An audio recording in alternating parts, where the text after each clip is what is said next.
Hey guys, this video is to give you a little guidance as you are working on this on your own. This is an overview of IB or International Baccalaureate scoring. So our learning targets are I can understand how IB scoring works and I can find resources when I have questions about IB scoring. If you chose to learn with a peer or learn individually, then you're first going to review this slide deck. Then you'll get into the parent guide and criteria. So what you'll do is you'll start by going through the slide deck, make sure you're reading everything carefully, and it gives you a little overview of some philosophy of why we do IB scoring.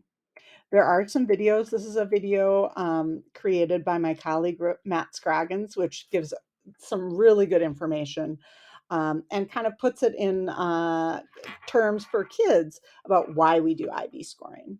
Hi, everyone. I'm going to try to get past that. Yep. And then we get more into the nitty gritty. So this is the subject criteria. You'll want to look at your subject and think about what are the criteria for your specific subject. So each subject has 4 criteria, A, B, C, D, but they look a little different depending on subject. And so you'll want to read these along the top to give you kind of an overview of what criterion A kind of does in all subjects, criterion B, C, and D.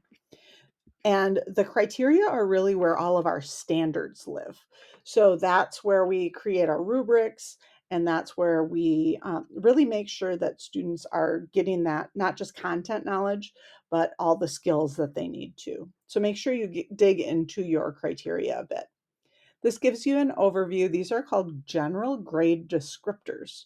And so this is something that we go back to when we are thinking about, all right, is this student a 3 or a 4 or a 5 or a 6? Because IB scoring is on a 1 through 8 scale.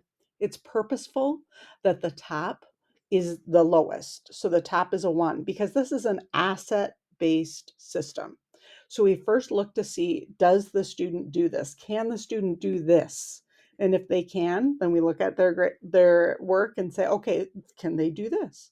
And we keep going down so that we're not looking at it from a deficit base, but a strengths base.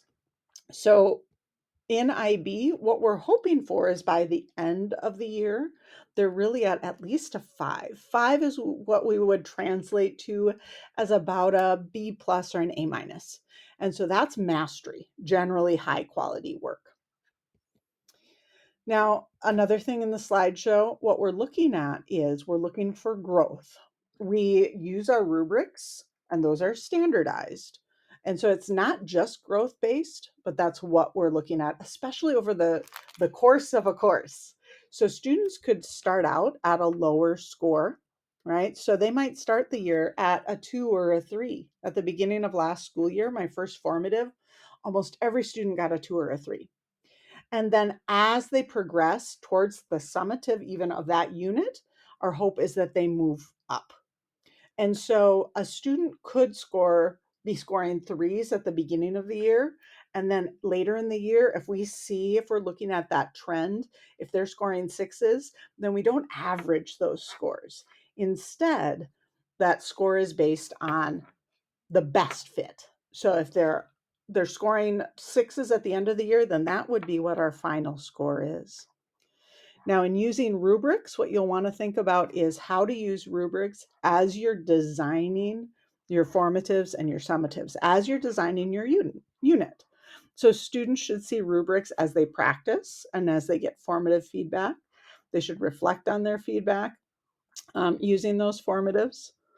And there's a little description of formatives and summatives here too. So after you look through this slideshow, here's kind of an example too of how I I used this on my first formative and showed students their work and then had those students score, all right, what would you give each of these students? And that was a good way, each of these pieces of work, that was a great way for students to understand what's expected at those higher levels. Another important thing here is scoring must-dos. So you must summatively assess each criterion twice during the course. You have to formatively assess before you summatively assess. You need to check with your mentor, collaborating teacher, or with me on, does your subject area have any kind of special things that they need to do? And then we will be entering formatives and summatives into Infinite Campus. Once you get through that, then what you'll do is make sure that you look at your criteria. Oh, great. So on that first page, it gives you, of this slideshow, it gives you a link to check for your criteria and for one other thing, oh, the grading handbook. So go through those things and then pop on out and ask me questions. If you get through this and you're like, you know what, this is more than I want to do on my own, feel free to come back and join me as I'm talking to other people about this. And always, always, always, you can email me or track me down. I'm happy to help. Welcome and good luck.